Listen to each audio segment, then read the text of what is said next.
संजय गांधी निराधार योजनेच्या संदर्भामध्ये हा प्रश्न आहे। संजय गांधी प्रश्न क्रमांक 3189। सभापती महोदय छापल्याप्रमाणे सभापतीमध्ये आपल्या राज्यामध्ये जे निर्वासित आहेत किंवा ज्यांच्या कुटुंबामध्ये कोणीच नाही अशा लोकांकरता गेल्या अनेक वर्षापासून संजय गांधी निराधार योजना ही योजना आपण राबवत आहे। ही योजना निरंतर स्वरूपाची आहे। ही काही एका पर्टिक्युलर त्या तिथपर्यंत आता झाल्या 2005 पर्यंत किंवा 2025 पर्यंत आपण नावं घेतले आणि त्यांना अनुदान लागू केलं असं नाही आहे। ही निरंतर योजना आहे। या प्रश्नाचा आशय हाच आहे की एक तर पैसे ज्या लाभार्थ्यांना वेळेवर मिळाले पाहिजे, प्रत्येक महिन्यामध्ये मिळाले पाहिजे, ते त्यांना पैसे मिळत नाही। इथे जरी उत्तर दिलेलं असेल तरी पण असे अनेक लोक आहेत की ज्यांना सातत्याने दर महिन्यामध्ये पैसे मिळत नाही। दुसरा प्रश्न असा आहे की ज्यांना नव्यानं या योजनेचा लाभ घ्यायचा आहे त्या सर्व लाभार्थ्यांना जेव्हा जिल्हाधिकारी कार्यालयामध्ये सातत्याने त्यांना खेट्या मारावं लागतात, चक्रा मारावं लागतात, परंतु त्यांना त्या ठिकाणी या योजनेच्या संदर्भामध्ये माहिती सुद्धा मिळत नाही। ज्या त्या ठिकाणी या आधार कार्ड सोबत लिंक करण्यासाठी जे लोक त्या ठिकाणी जातात तर त्यांना सुद्धा जिल्हाधिकारी कार्यालयामध्ये मदत मिळत नाही आणि म्हणून असे अनेक लोक आहेत अजूनही राज्यामध्ये जे या योजनेपासून जे वंचित राहिलेले आहे। आमची मागणी आहे किंवा आमचा प्रश्न आहे या निमित्ताने आहे की ही संजय गांधी निराधार योजना जी आहे त्याला आणखीन व्यवस्थित कार्यान्वित करण्यासाठी सरकार काही उपाययोजना करणार का? माननीय मंत्री महोदय। सभापती महोदय, आपल्या राज्यात 43,17,717 एवढे ह्या योजनेचे लाभार्थी होते।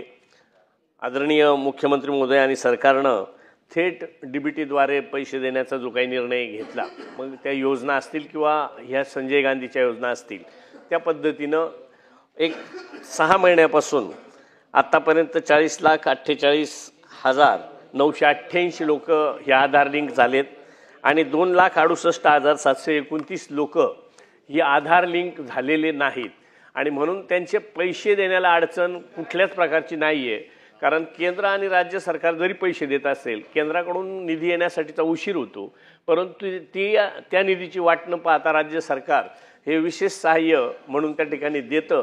परंतु माझी तर ह्या निमित्तानं मी स्वतः अनेक वेळा VC द्वारे महसूल आयुक्त असतील, सगळे कलेक्टर असतील, त्यांच्याबरोबर VC द्वारे वगैरे सगळ्याच बैठका घेऊन आणि काही NGOज आहेत त्यांनासुद्धा आपण सांगितलं का बाबा ह्या लोकांना जरा मदत करा, का अनेकांचे थंब उमटत नाहीत, आधार लिंक होत नाही। विशेषतः जे महारोगी कुष्ठरोगी आहेत ते असतील किंवा काही महिला किंवा पुरुष हे सतत हातानं खोदण्याचं, कारण मी सुद्धा त्या भागात काम करतो, मजुरीवर रोज जो काम करतो त्याच्या बऱ्याच लोकांच्या हातांना भेगा जाऊन त्या ठिकाणी त्यांचे थंब वगैरे उमटत नाही। तर अशा लोकांना काहींना तशा पद्धतीची मदत आपल्याही माध्यमातून त्या ठिकाणी होण्याची गरज आहे। कारण 2,68,000 जे काही आपण म्हणतो त्याच्यात काही मृत व्यक्तींचा सुद्धा त्याच्यात बेरीज आहे, त्याच्यामुळे ही संख्या तशी कमी झालेली आहे। परंतु माझी विनंती राहील आमदार महोदयांना देखील का आपणही जाऊन असे कॅम्प वगैरे करण्यासाठी अधिकारी लेवलला तशा सूचना दिलेल्या आहेत, आपणही सहकार्य करावं असं मी आपल्याला विनंती करतो। आणि नवीन सभासदांच्या बाबतीत किंवा नवीन लाभार्थ्यांच्या बाबतीत जर सांगितलं तर आपण 38,30,000 लाभार्थ्यांना डिजिटल पोर्टलद्वारे देतो। आता 40 लाख झाले।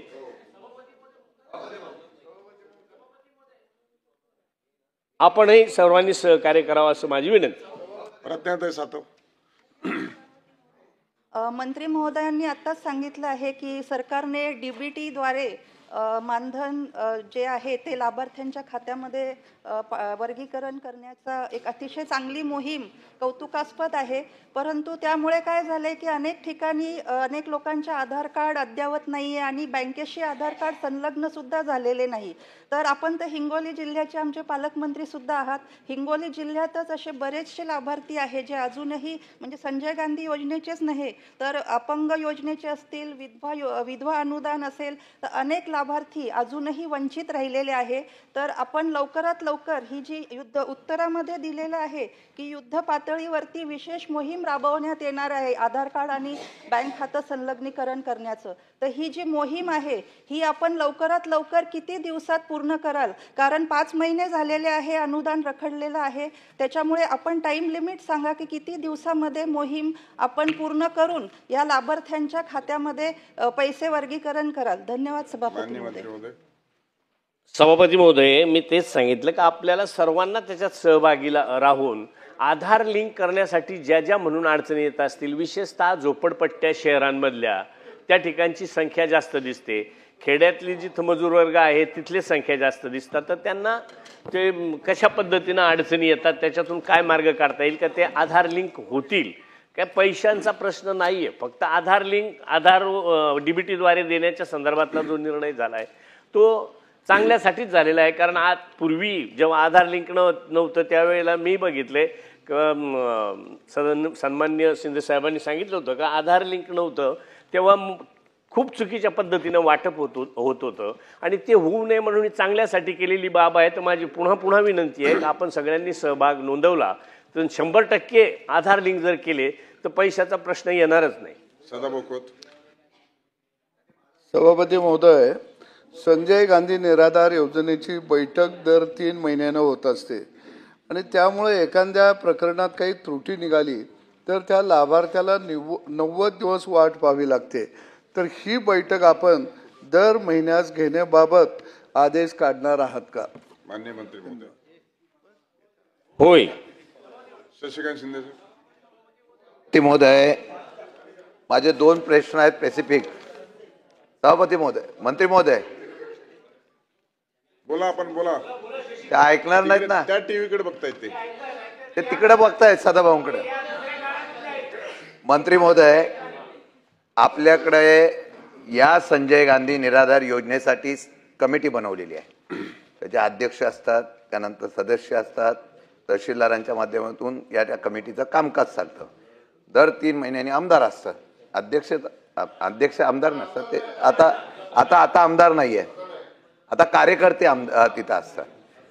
तुम्ही या सभागृहामध्ये मला मागच्या वेळेला सांगितलं होतं की कोरेगावमध्ये बोगस ज्यांच्या घरी माजी शिक्षक आहे, माजी मिलिटरी मॅन आहे, अशा प्रकारची नावं सुद्धा आपल्याकडे दिली होती. या लोकांवर कारवाई करण्याच्या संदर्भातले आपण आश्वासन दिली होती. चौकशी करून त्या सभापती आणि ते जे आहेत त्या अध्यक्ष वगैरे यांच्यावर कारवाई करून फौजदारी गुन्हा दाखल, कारण हे गरिबांचे पैसे आहेत. आता हे करण्याचं काम आपण मला आश्वासन दिलं, अद्यापही कारवाई झाली नाही. आश्वासन समितीचे अध्यक्ष सातत्याने प्रवीण दरेकर सांगतात मी आश्वासन समितीवर आहे. तर याची चौकशी खरोखर तुम्ही करणार आहात का? नसेल तर आम्हाला तुमच्यावर पण फौजदारी गुन्हा दाखल करावा लागेल. तर तुम्ही त्या पद्धतीने करणार का हा एक विषय. आणि किती महिन्यापासून या लाभार्थ्यांना पैसे मिळाले नाही? 3-3 महिने झाले, 4-4 महिने झाले यांना पैसे मिळत नाही. ते वेळेत गेलं पाहिजे. तर किती महिने झाले महाराष्ट्रातल्या असलेल्या या निराधार योजनेमधल्या लाभार्थ्यांना आपल्याकडून पैसे गेले नाहीत? सभापती महोदय, काही लाभार्थी असे आहेत का 5 महिन्यापासून त्यांना पैसे गेलेले नाहीत, काही 4 महिन्यापासून गेलेले नाहीत. जशी आपण ज्या वेळेला DBTची घोषणा केली तेव्हापासून जसजसे लाभार्थी त्या लिंक कनेक्ट होतात त्याच्यानंतर पुढच्या महिन्यात लगेच मागच्या पैशासहित त्यांचे पैसे दिले जातात. अजूनही ही जी मी संख्या सांगितली ह्याच्यातले बरेचसे लोक अजूनही प्रयत्न करतात आधार लिंक होण्यासाठी. तर त्या दृष्टीने आपण सगळ्यांनी मदत करावी अशी मी पुन्हा विनंती करतो. मी सचिन अहिर यांना बोलण्यास देण्याच्या पूर्वी मंत्री महोदय बसा. कोणतं हे दोन्ही उत्तर शिंदे साहेबांनी काय प्रश्न विचारला? पाठीमागच्या अधिवेशनमध्ये सरांनी प्रश्न उपस्थित केला होता. तर जिल्हाधिकारी महोदयांच्या अध्यक्षतेखाली एक कमिटी स्थापन केलेली आहे. तर निश्चित कार्यवाही केली जाईल. मी सचिन अहिरांना बोलण्यास देण्यापूर्वी या संजय गांधी निराधार योजना आणि सर्व शासनाच्या तत्सम योजना या ज्या सुरू आहेत, अतिशय चांगलं DBTच्या माध्यमातून थेट लाभार्थ्यांच्या खात्यावरती पैसे जातात, अतिशय चांगली योजना आहे. पण दर वर्षांना ही आधार लिंकिंग आणि KYC करावं लागते आणि आपण सगळ्याच योजनेच्या माध्यमातून आता दर वाढत असताना आपण हे कळीचा मुद्दा इथेच आहे. दर वाढत असताना आपण सगळ्या गोष्टीचे क्रिमी लेअरचं सुद्धा आपण 8 उत्पन्नाची वाढवली. पण हे KYC आणि आधार लिंक करायची जी अट आहे ती 21,000 मर्यादित उत्पन्नाचा दाखला आता देण्याची तरतूद आहे आणि तो जर 21,000च्या पुढे दाखला दिला तर यांचं हे संजय गांधी निराधार योजना बंद होते. तर माझं या प्रश्नाच्या माध्यमातून मंत्री महोदय आपल्याला आणि शासनाला निर्देश आहेत की आपण ही 21,000ची मर्यादा वाढल्याच्या नंतर ही KYC आणि आधार लिंकिंग सुलभ होईल आणि लाभार्थ्यांना पैसे मिळण्याची व्यवस्था लवकरात लवकर होईल. अशा संदर्भामध्ये आपण याची कारवाई करावी.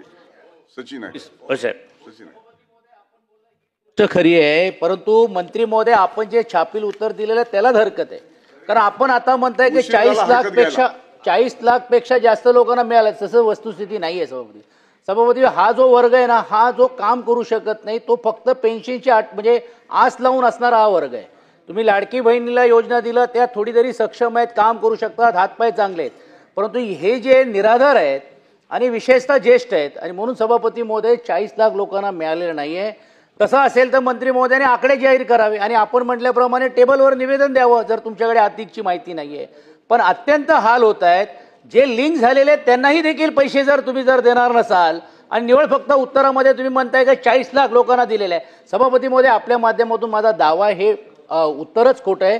म्हणून मंत्री महोदयांनी किती कोटी रुपये आतापर्यंत वितरित केलेले सांगावं, नसेल तर ती माहिती अधिकची पटलावरती ठेवावं. मी सभापती महोदय, मी जी आकडेवारी सांगितली ती एकूण लाभार्थ्यांची संख्या सांगितली 46. जी माहिती आपल्याला मागितली ती पटलावर ठेवा.